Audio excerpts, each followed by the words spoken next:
Logan Giles from Portland, Chief Policy Advisor to State Senator Michael Dembrow.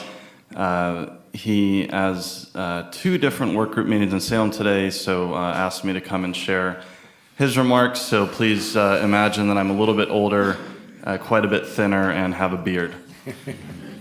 Dear Trimet board members, I need to be in Salem today, and so unfortunately can't be with you in person to present these remarks, but I want to communicate to you my strong concern about the problems that paratransit professionals and passengers are experiencing here in the metro region.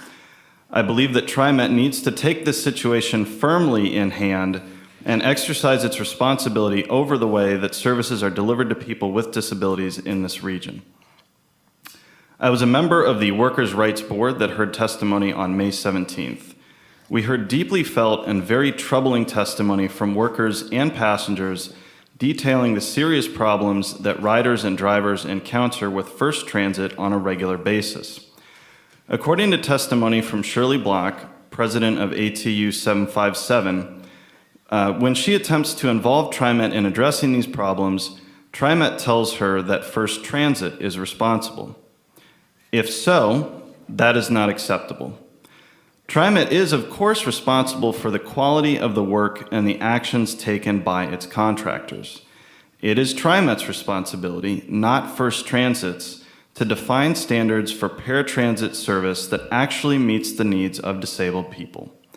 Those standards must be transparent to the public, and First Transit must be assessed on a regular basis to make sure that those standards are being met. Ideally, this would be done in partnership with ATU and with the paratransit rider community. If First Transit cannot meet those standards, then their contract should not be renewed. We heard at the hearing that driver treatment and rider experience was much better when the LIFT program was held in-house by Trimet, as it continues to be in Clark County. If First Transit cannot guarantee that level of performance, then the operation should return in-house. One of the core principles of public contracting is that public agencies are supposed to only be contracting out when the result is equal or superior service. They're not supposed to be contracting out just to save money by paying workers less and degrading their working conditions. Certainly, they are not intended to result in service that creates unacceptable burdens for the vulnerable populations that rely on them. It may be that the 2019 legislature needs to articulate this principle more clearly in statute. I would hope that statutory direction to hold to this standard would not be necessary for a public agency like Trimet. But if you feel that you need more explicit direction along these lines, I'll be happy to work with you to help craft such legislation. In closing, I just want to say that what makes this issue so distressing for me is the particular population that we're talking about. I have seen again and again the way that populations that are deemed lower in value tend to be given services that are lower in value.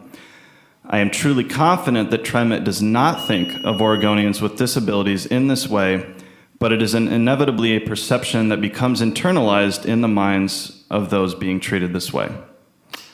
Thank you. Thank you.